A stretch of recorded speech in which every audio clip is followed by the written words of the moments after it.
What's up guys, Xtian here with another white team gaming PC build, and this time featuring MSI components and the new MSI GeForce RTX 4070 Ti Gaming X Trio in white graphics card. So here's another option for a white team PC build. So we'll just check out the parts, build it, and let's see how it will look with the new MSI Gaming X Trio in white. First on our list is the graphics card, which is the MSI GeForce RTX 4070 Ti Gaming X Trio White 12G. So here we have the 12G of GDDR6X VRAM with the Nvidia Ada Lovelace architecture, which supports technologies like DLSS3, ray tracing, AV1 encode, decode, at iba pa. It has a boost clock speeds of up to 2745 MHz when in gaming or silent mode.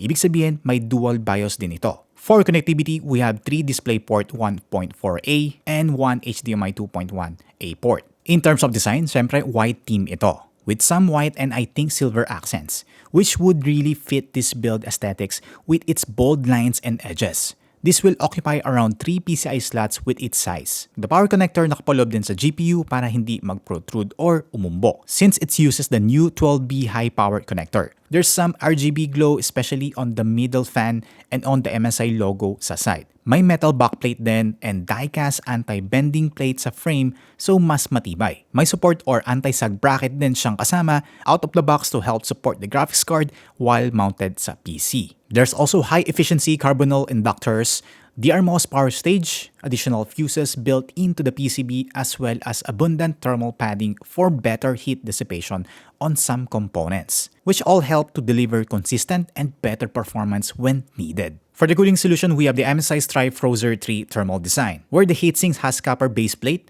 and core heat pipes that make maximum contact with the GPU die before spreading the heat sa heatsink. Torx fan 5.0 for the triple fan design, along with a double bearing for longer durability. And then there's zero Frozer feature, which is simply the fans turning off when temperatures are low enough to eliminate all noise. There's also airflow control, which guides the air to exactly where it needs to be. As you can see at the backplate, there's a flow-through ventilation for the hot air to escape. So for the CPU, we'll be having the Intel Core i5-13600K, which has 14 cores overall, 6 performance cores, and 8 efficiency cores, with a max turbo frequency of 5.1 GHz. Ideal ito for mid-range level systems, which would do better in 1440p gaming and siguro entry-level 4K gaming na din, as well as some productivity tasks. We'll be putting that on our motherboard, which would be the MSI MAG B760M Mortar Wi-Fi. So basically, being the latest generation chipset, this supports 13th and 12th gen Intel processors, DDR5 memory na din, as well as PCIe 5.0 for the first PCIe slot. Meron din itong enhanced power design with 12+1+1 duet rail power system,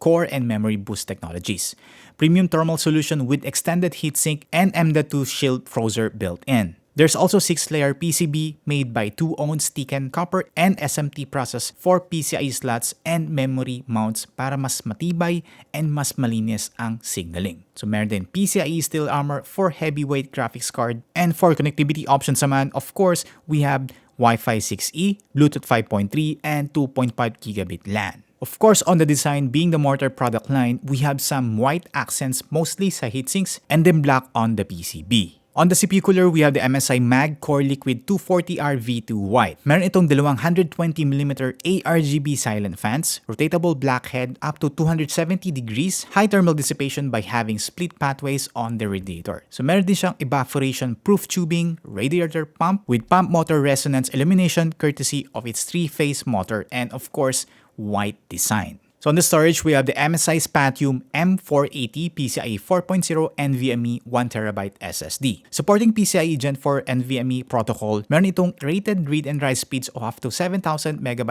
per second and 5,500 MB per second respectively. May 1GB DRAM cache, and available ito from 500 up to 2 TB capacity, and comes with a 5-year warranty. There's also built-in data security like AES 256 or FireWrite and error correction capabilities gaya ng LDPC ECC. Sa memory naman or RAM, so we have the Gskill RipJaws S5 DDR5 White 32GB, so 16GB times 2. White Team Gskill na RAM without RGB lighting. Intel XMP ready din ito, so perfect for our White Team build. For the power supply, we have the MSI MPG A750GF White. Meron itong 80 plus gold efficiency rating with 750 watt power. Fully modular cable design and flat cables with alloy copper connector terminals. All Japanese capacitors, LLC half bridge topology with DC to DC module design. All back with a 10-year warranty. Lastly, we have the case, which is the MSI MPG Gungnir 110R White. May distinct design at the front, which gives you a view of the fans inside. Front USB Type-C 3.2 Gen 2x2 port on the front panel. An instant light loop button which cycles into different built-in ARGB effects. Tempered glass window, and meron siyang 4 na ARGB fans pre-installed. There's also magnetic dust filters and support for up to 80x motherboards. Then to add, we also have the MSI Modern MD241PW monitor geared towards business and productivity focused users. Meron itong 23.8-inch IPS panel at 75Hz refresh rate. White theme din, highly ergonomic with all the adjustments covered gaya ng height, swivel, and tilt. Bagay na bagay for those who are working at home. And finally, for our gaming gears, we have the MSI Vigor GK30 Combo White Edition, which comes with a white mechanical-like keyboard and gaming mouse, along with the MSI Force GC30 V2 White gaming controller, if you really want some basic white gaming gears while not breaking the bank. So that's it for all the parts na makita nyo sa build na ito. And now it's time for the PC build montage.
So I like the approach of MSI ngayon to release white theme components for the high-end segment, since there's a lot of people now building white theme PCs. And it's actually nice then that you can almost have an old MSI build with so many components now available with MSI branding. So there you have it. Thank you guys for tuning in. This has been Xtian. So like the video, subscribe, and I'll see you on my next PC build.